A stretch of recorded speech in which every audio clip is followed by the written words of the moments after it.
welcome to another Britflicks.com podcast. My name's Stuart Wright, and today's returning guest is Sean Hogan. Welcome to the show. Thanks for having me back.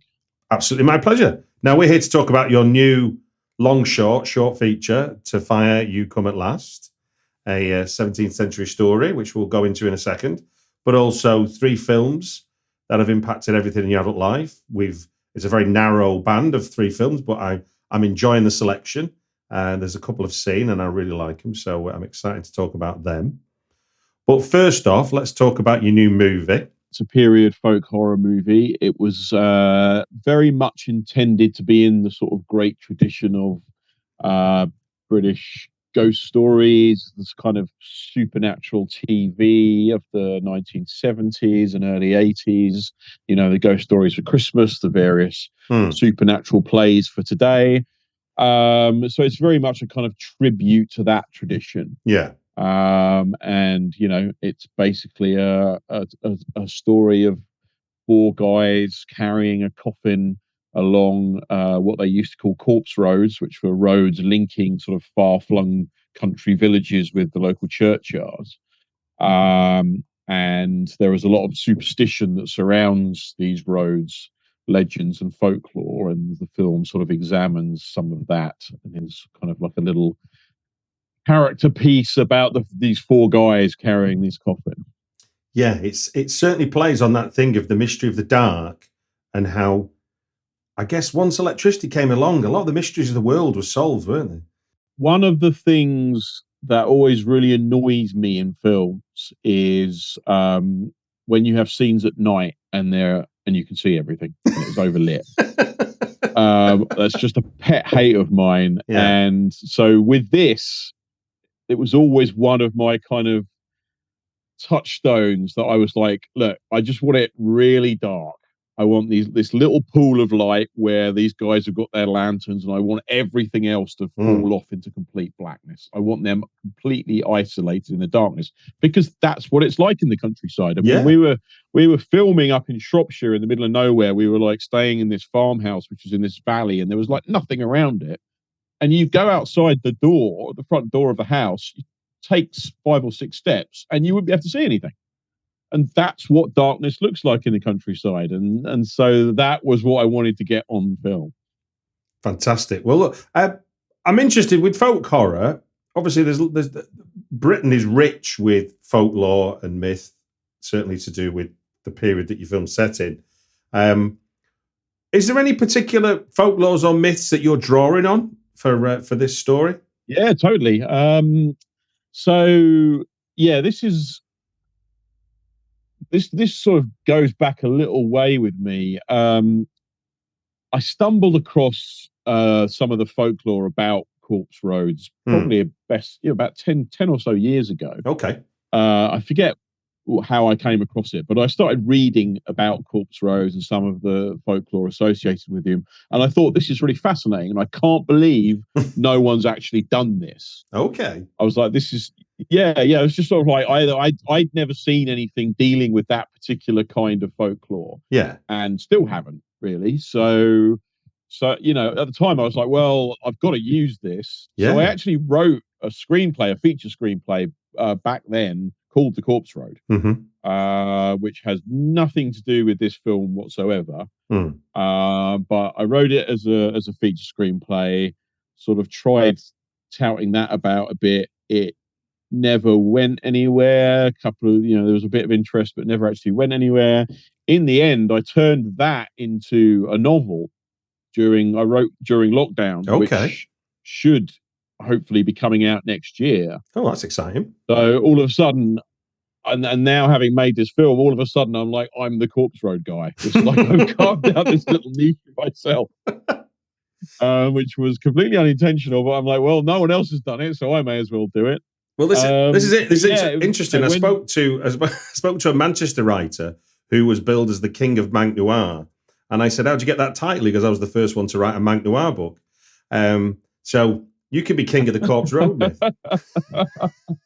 Well, the thing is, it was like, so my friend Kayla Janice, who I believe has been on your fine podcast. Yes.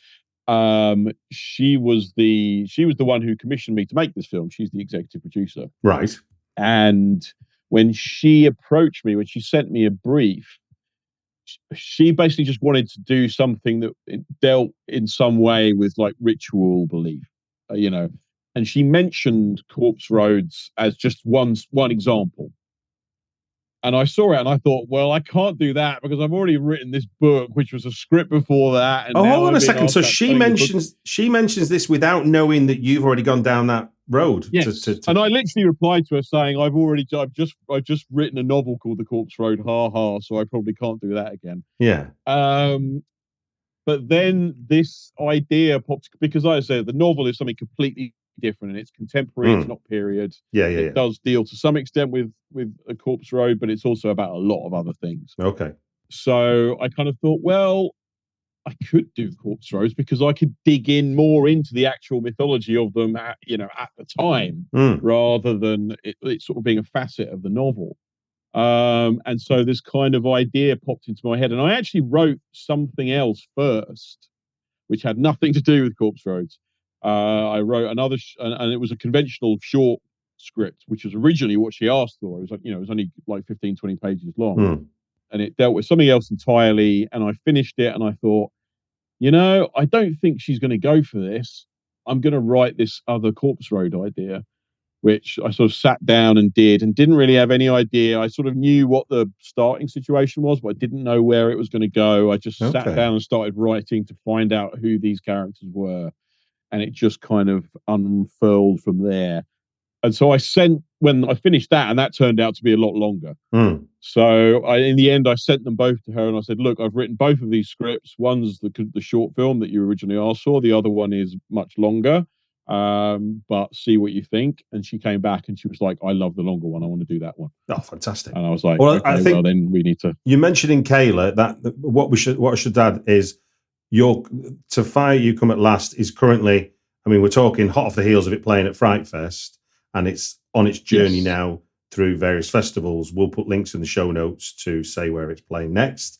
But it's part of a bigger project that's being done by Seven Films, isn't it? What the film? So can you talk about where it fits in a bigger project? Well, nothing's been announced yet, so I can't really talk about it. But yes, it's part of something Severin will be putting out early next year, and it's an original piece of work commissioned for that. Basically. Yeah.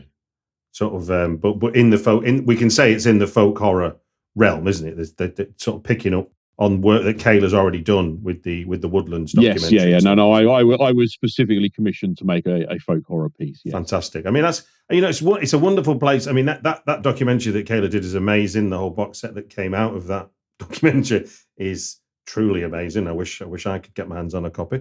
But it must be quite exciting to be part of doing something new with what essentially is a lot of old archive stuff. Yeah, it's in a weird way, it's kind of come full circle because I know when Kayla was sort of doing press for her documentary, she mentioned a couple of times that one of the starting points for it was when she stayed with me in London years ago, and she said, show me something I haven't seen before. And, Kayla's seen everything. So I was like, what the fuck am I going to show you that you haven't seen before? And then it suddenly hit me and I was like, oh, have you seen the BBC Christmas Ghost Stories? And she's like, no, I never have. Because at that point they weren't really available. I had some sort of grey market copies, but they weren't really available. So I showed them to her and she loved them, and she says that was one of the starting points for her interest in folk horror. Oh wow, that's amazing. So now me doing this in that tradition has kind of brought the whole thing full circle, which is really nice, I have to say. That kind of, it feels like the completion of something. Now, I spoke to one of your producers, a mutual friend of ours, and past guest. He did some Turkish exploitation movies on the podcast, Evra Masoy, and he asked me to prompt you to talk us through the production process and the difficulties of shooting in such a remote location. Without going on too much about it, essentially, when I sat down to write this, I just wrote it because I had the idea. I was kind of seized by the idea. And when it became clear that it was going to happen, and what sort of budget it was going to happen, I was suddenly kind of hit by remorse. And I was like, oh my God, what have I done? We've got to make this for this amount of money. And I remember sending it to Evrim, and he was like, what have you sent me? What have you written? This is all outdoors. It's all at night. And we're going to have to shoot in March. So, you know, I really did make a rod for my own back. And it was kind of like the running gag on set was, next time, Sean, exterior Caribbean day. So, yeah, we shot it in 5 days, which was no time at all. So we had this really, really intense shooting schedule. So because we had a very tight deadline on it, we had to shoot in March. So the weather was not ideal, shall we say. Yeah. There was constant wind. There was intermittent heavy rain. You know, it was muddy. It was cold. It was, you know, we were lucky in that we had this sort of farmhouse, which was our production base, and we shot most of the film within like 15 minutes walk of the house. So we were lucky in that regard. Yeah. But even that was hard work. And there was one day where we went up to this sort of rock formation to shoot up there. And that was literally just, you know, the rain was coming at us sideways. There were like people falling down muddy hills, were carrying camera equipment. It was just, you know, it was the hardest shoot I've ever done easily. Oh, really? Yeah, easily. I mean, low budget shoots, they're always hard work. You're always rushing to get stuff done. But in the past, I've been sensible enough to write low budget films that were mostly set indoors. And this was, I was like, right, no, now I'm going to go outside. And it taught me never to go outside, you know. So yeah, it was incredibly hard work. I couldn't have, you know, the crew I made it with, the core team of basically old friends of mine. I was at college with them 30 years ago. Right. I could not have done it without them because they just worked so hard and were so tireless. And, you know, the actors as well. I knew one of the actors, James Swanson, who plays Ransley, I'd worked with before. Right. But the other guys I didn't know at all. And, you know, it's the sort of thing where the cast could have said, fuck this. I'm paid enough for this. I was going to say, when obviously you're not daft. Obviously, you can sense, you say yourself, it's one of the difficult shoots you've done. So you know it's a challenge, even compared to just doing a shoot. You know, it's a 42-minute film. 5 days is not a lot of time to shoot a 42-minute movie. So what conversations are you having? I mean, are you having conversations? Everyone just ignoring the elephant in the room that the weather's terrible and we just got to get through it? I mean, I was very open up front. When I went to all the actors, I sort of said, look, this is going to be tough. We're not going to have much time. We're not going to have much money. We're outdoors in March. It's going to be tough. So please don't accept the role if you're not up for it. And I actually there was one other actor that I offered a part to, who, again, I know and have worked with before. Yeah. And I gave him this spiel and he was like, yeah, I don't think I'm up for that. And he basically turned it down without reading the script. He has since expressed much regret to me that he did this, but you know, I think he would have, you know, it was basically everything I said it was going to be. So I think he probably would have had a hard time if he'd have said yes. So maybe it worked out. So, yeah, to go to such lengths with a kind of location, you did shoot on a corpse road then? No, we didn't. I did originally look at doing that because there are still a few existing, because a lot of them are just lost to time. Of course, there are a few where we still know that they were used as corpse roads. And so originally I was looking at that, but it was just going to be so difficult logistically to sort of shoot out in the middle of nowhere that when the opportunity came up for us to shoot at this site in Shropshire where we would have the use of this farmhouse, I just thought that's going to like save us so much time and money because we have not got a lot of money we can throw at this. Sure. So we went up and recce'd it and I just found everything we needed. So it was like, you know, it doesn't matter that it's not an actual corpse road because, as I say, most of them are lost to time. So. It felt like one. It felt like one when you watch it. One last question. I mean, like Robert Eggers' The Witch, you have a lot of fun with the language of the time that your film is set in. And lots of unusual turns of phrase, lots of, occasional words I've never heard of. Do you want to? I'm interested in writing such an authentic voice for the time and sort of resources that you would use to keep yourself in line, because obviously none of us can know, instinctively 17th century of course English. not. And I don't pretend that it's that accurate. I mean, Robert Eggers is somewhat more fastidious about it than I am. I know he sort of goes back into period diaries and all this kind of thing. That's great and it works for him. I would much rather just sort of try and write in an idiom that sounds period appropriate for the most part. Yeah. The one thing I do and I do enjoy doing is researching period slang and period phrases and kind of putting them in like spice. So some of the words that you're referring to that you've never heard before, and that's probably where those kind of words come from. There's shabaroon is a good one that I found, and I was like, I'm having that, I'm using that. And what does shabaroon mean? The shabaroon just means a fool, an idiot, fantastic. But it's just stuff like that where it's just like it just gives you that period flavor. Yeah. And the rest of it is, it's sort of it's a very kind of heightened style of dialogue, but it's really fun to write that way as long as you've got actors that can handle it. But yeah, I mean, it gestures at being period appropriate, but as I say, I wasn't too anal about getting all the specifics, spot on. And one sound right, hopefully. An aspect of it that really stands out when people get to see it is the you've got your four characters, and what's interesting is there's this wonderful hierarchy. There's somebody at the bottom, there's somebody second from the bottom, there's someone second from the top, and there's someone at the top.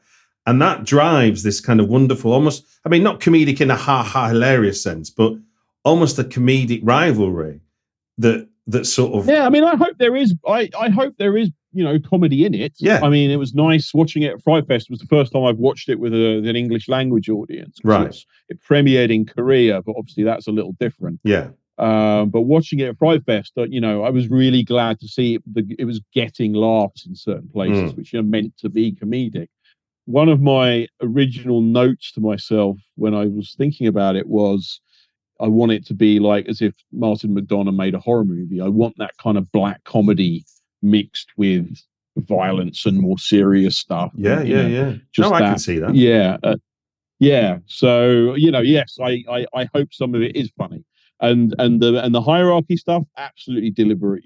That's it's not, the film is not about politics per se, but it was kind of impossible for me not to have that aspect to it.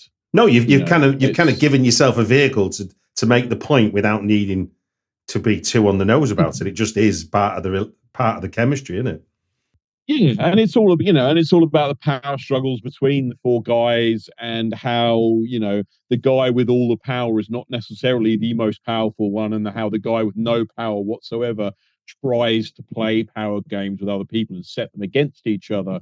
So yeah, that was one of the things that's really fun to write about it. Yeah, it's just it's not just a horror movie, it's those kind of character dynamics and the actual drama of it, the power plays between them all. That's something, a film you've made with Severin. There'll be announcements in 2024, I imagine, about what that's part of, to do with their folk horror stuff.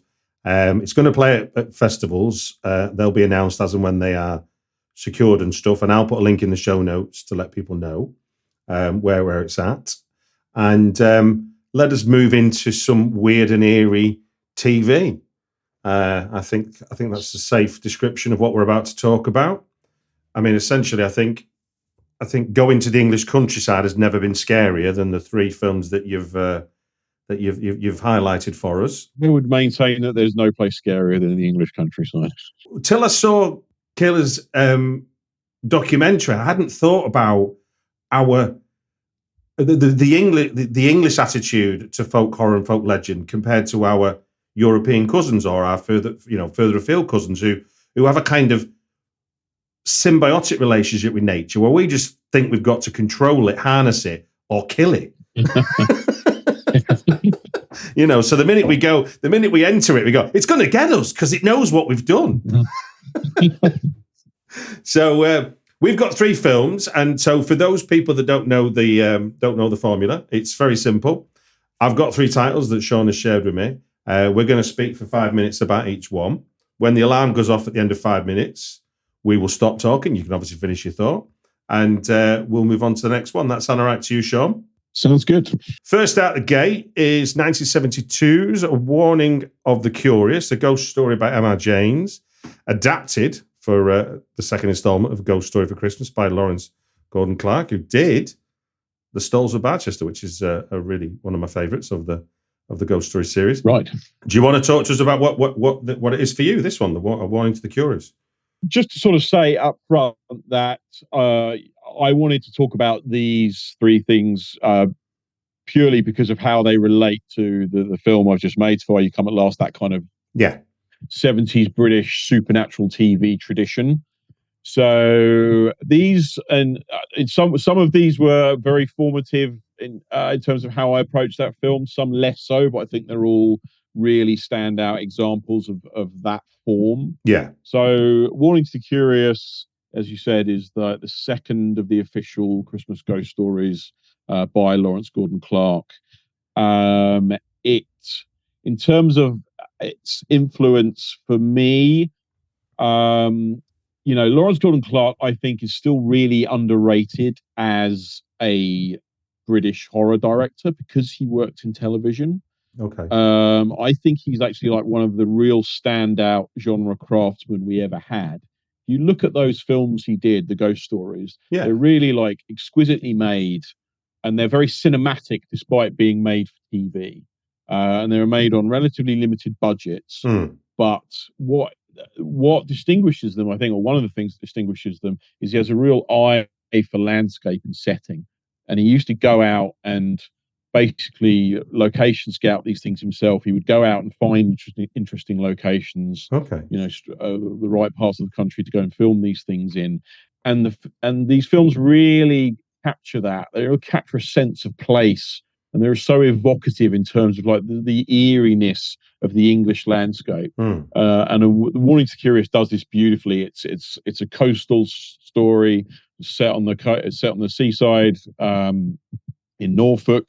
And it really just captures that really odd liminality of the British coastline. And just seeing these films, because they're like they were sort of unavailable for years, and I then eventually started to catch up with them. I think they started repeating them on BBC4 several years ago, and I started seeing them then, and they just really sort of struck me that how simple they are. There's not much in the way of special effects or anything like that, but they're really so amazingly eerie and atmospheric. Yeah. And that was something that I was really sort of striving for in my film, was again that sort of sense of the countryside, the sense of landscape, and trying to capture this kind of mood of dread and strangeness with very limited means. And these Lawrence Gordon Clark's films are really kind of a how-to guide in how you approach that. I think they're really kind of a model of economical directing. I mean, the ones where there is a lot more interior stuff, which we'll talk about certainly with the Exorcism, is a lot more talky. But certainly we're Warning to the Curious, and ones where they are going outside and there's a lot more attention to the landscape. There isn't the talkiness of what you associate with TV. It's allowed to breathe, which is, was the BBC commissioners on drugs in the 70s? Because how the hell, it feels like a foreign country that was making this type of TV compared to now. I think, obviously the standard at the time was that you would shoot exteriors on film, and then the interiors you would go into the studio and they would be shot on videotape, which is why you now look back at these things, and to modernize they look quite strange because there's this clash between the two formats. That was actually something I thought about possibly doing with mine, and then I just thought anyone who isn't familiar with what that is just going to think that's really weird, so I didn't go down that road. But for whatever reason, Lawrence Gordon Clark was allowed to go out and shoot on location. They were all shot on film, they're all shot on location, and it just gives them a feeling that a lot of other BBC drama of the time doesn't have. and it's one of those things that helps them feel like mini movies rather than without a doubt TV plays. Yeah. So I don't know whether it was just because the budgets were so small that he was allowed to do what he wanted. I know it didn't come under the purview of the BBC drama department initially. I know that because he was part of the documentary department. Oh my word. And so he kind of slipped it in under the radar. All right, that's me done. It is. That's the alarm. No, it's amazing. I must admit, I got the BFI box set when it was available, the DVDs, and it's not something. It was just something. In a way, I'd seen clips thanks to the way YouTube was evolving, but I'd not seen like whole ones. When you watch them, certainly like the one he did for the Stalls of Barchester and stuff. It's a really moody piece. Like it's not. Totally. Yeah, and I would say, and not just because I have commentaries on them. The Blu-ray upgrades are really worth getting. Okay. They've really remastered beautifully. Because those DVDs were unmastered. They're a bit ragged. Oh, okay. But the Blu-rays look really beautiful. So no, it feels like there was a halcyon moment or two for British TV with this stuff. Yeah, absolutely. Yeah. I mean, we can get the whole 70s, the fact that Supernatural TV is basically verboten now, unless Mark Gatiss is doing it. Yeah. Yeah. Whereas the fact that, every time you looked around on TV in the 70s, there was something else, supernatural horror being produced, in otherwise sort of relatively highbrow strands like Play for Today or whatever else, you would still get works of, genre television. It's just a different time, as they say. Yeah. And I think, well, you mentioned it yourself. The Ghost Stories for Christmas are a joy to get hold of, and I didn't realize there was the Blu-ray. So yeah, I'll put links in the show notes to that. Jumping to another anthology series, the short-lived, I think it did one, Dead of Night. Don Taylor's wonderful The Exorcism, which is sort of play for today on acid, as far as I'm concerned. But you can tell us more. So The Exorcism again is like classic folk horror. It's a story of the terrible city folk coming to the countryside and stirring up ancient forces they don't understand. The silly buggers. It's also and wearing dreadful 70s clothes while they're doing it. It's also explicitly nakedly political. It is shot through with class politics. It's a remarkably angry piece, actually. Possibly a tad unsubtle in places, but the fact that this, but it's angry and it's also quite horrific and quite frightening. It pulls no punches. I don't think it went. No, it really doesn't. I don't think it went out at Christmas. I believe it went out around Bonfire Night. Yeah, it was a November. It was a November series. It was a November series. Yeah. Yes, but it's a Christmas story, nonetheless. And the idea that anyone would sit down and watch this thing on Christmas because it's so bleak and it's so unsparing, and it is very much more in the tradition we were talking about of the TV play. And it has been done for theatre as well. You can easily sort of see it being done as a play. Apart from a few exterior shots, it is all very much in the one set. Yeah. And that was something that was kind of my film sort of nods in that tradition slightly, in that it is very dialogue driven, more so than say Warning to the Curious, which was almost like a silent film at times. Indeed.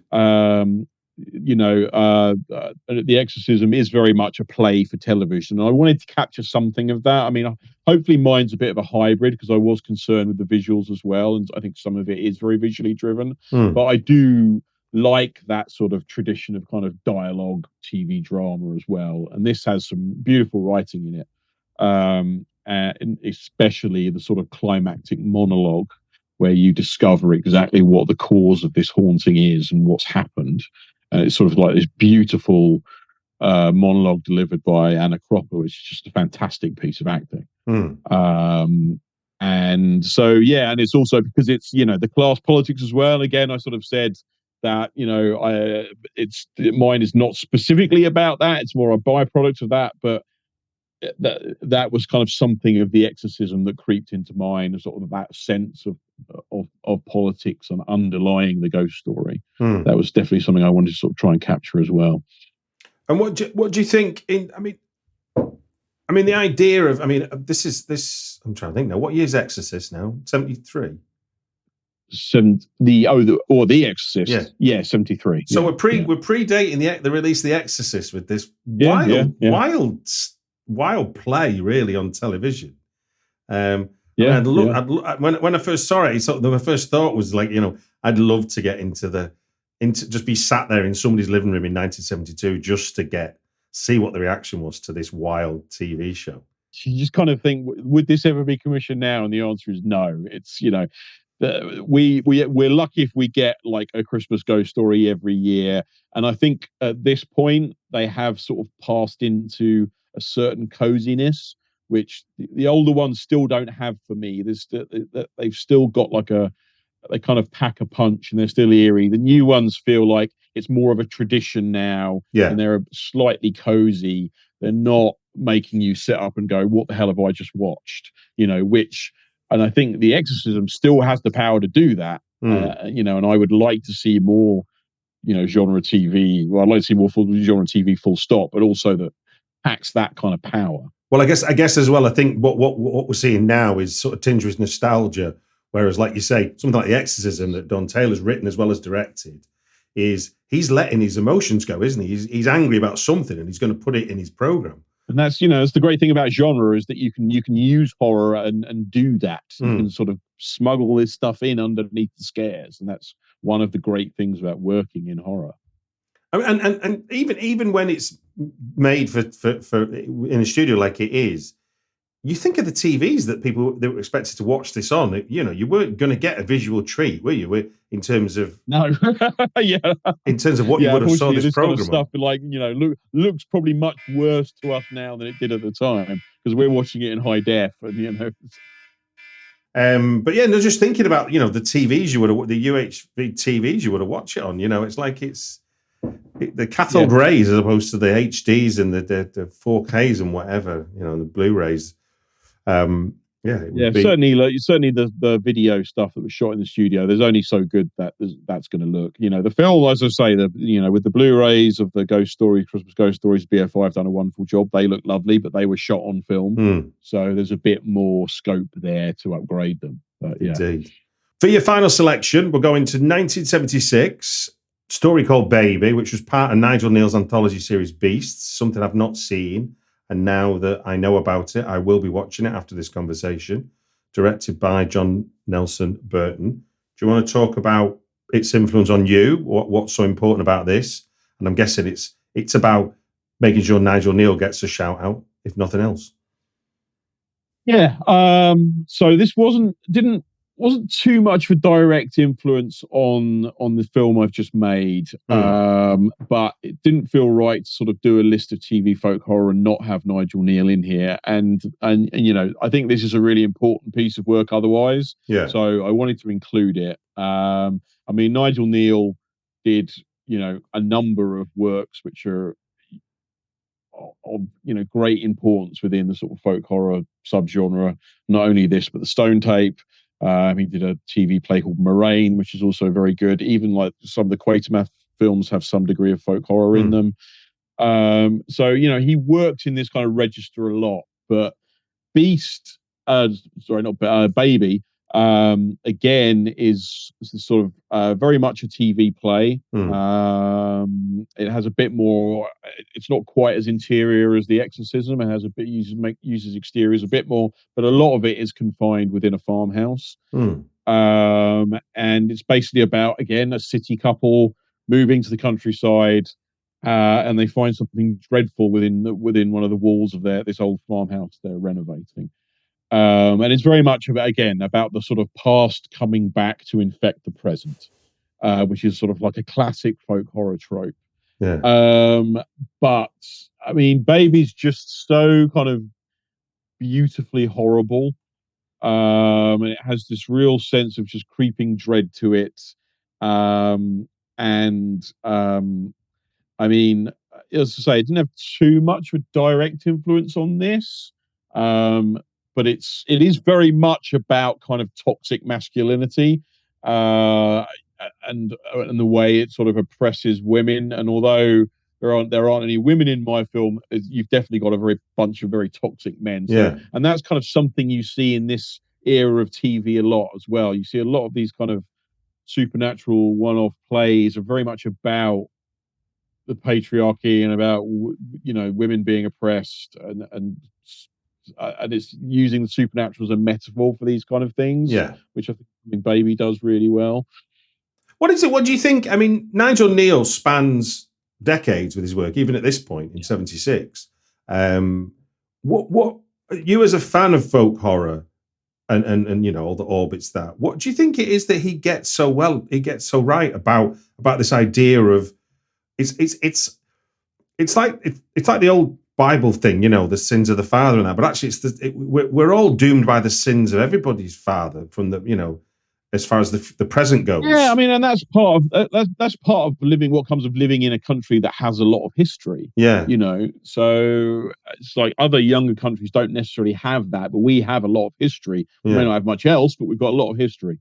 I think Nigel Neal was sort of responding to that. I mean, he was also someone, again, who was a big fan of M.R. James. Okay. So he may well have been influenced by the sort of folk horror aspects of James. And again, it's sort of like, because folk horror is now, in the last sort of 10, 15 years, become sort of much more codified and recognized as this subgenre. Yeah. But the people who were working in it back then didn't know they were working in it, in much the same way that the directors who made what we now call film noir, they had no idea they were making film noir. They were just making crime movies and gangster movies and whatever. It was critics that came along later and said, but this is film noir. Yeah. And I think folk horror is very similar in that regard. It's sort of like there's a lot of arguments about what is and what isn't folk horror. And this is something I've dabbled in occasionally. Kim Newman and I recently recorded a commentary for Witchfinder General where we argued that it isn't folk horror. And you can have all these sorts of debates about it, but I think what Nigel Neal does in Baby and several of his other works is absolutely inarguably folk horror. He gets at the core of it. It's about ancient folklore that's been buried and forgotten in the past, but has now been revealed. Through the forces of modernity, have revealed this stuff, and it's going to come back and get us.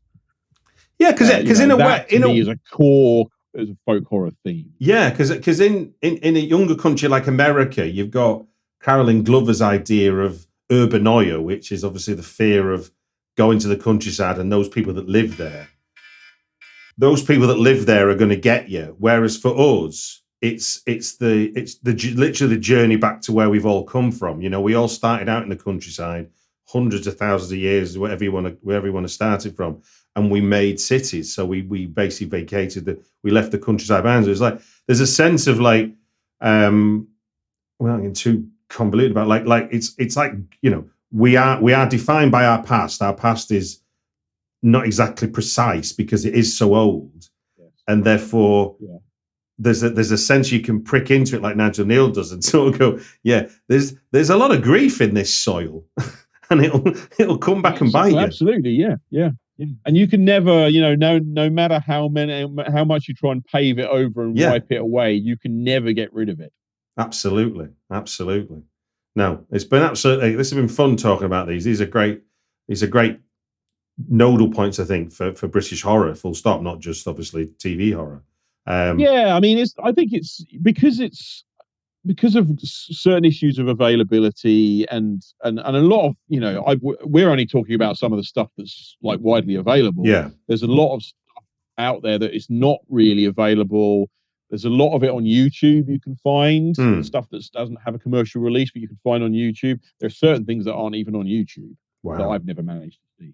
There's so much of this stuff out there, and it really is kind of a golden age of British horror, I think, that's still really not properly understood or properly been examined, just because of availability. People sort of like, you say British horror and people think about Hammer or whatever, but sort of like this wave was coming in just as Hammer were dying out. But to me, this is like a really vital, important part British genre filmmaking that's still kind of not really getting its due. No, I mean, and to be honest with you, it's like, and I started with the phrase before we began talking about it.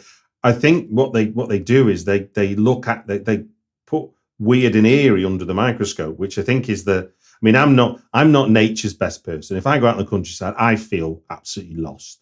Me and animals, we're not, I just naturally in the modern day when I've got nothing to fear, it's like you get me too far away from civilization and I am lost. You get me properly away from it. And so I love the idea. I mean, the simple horror in the idea of removing us from our modernity and making us, in a sense, confront our past, even though, we wouldn't be thinking of it. It's there for you. There you look around, it's all there. Yeah, totally. Well, look, Cher, To Fire You Come at Last is going to be doing the rounds at the festivals. I'll put links in the show notes to show signpost where it is now. There'll be a release with some other gear with Severin Films in 2024 sometime. And again, we'll update it when that news is available. But it just gives me to say thank you very much for joining us on the Britflicks podcast. It's always a pleasure. Thanks for having me back.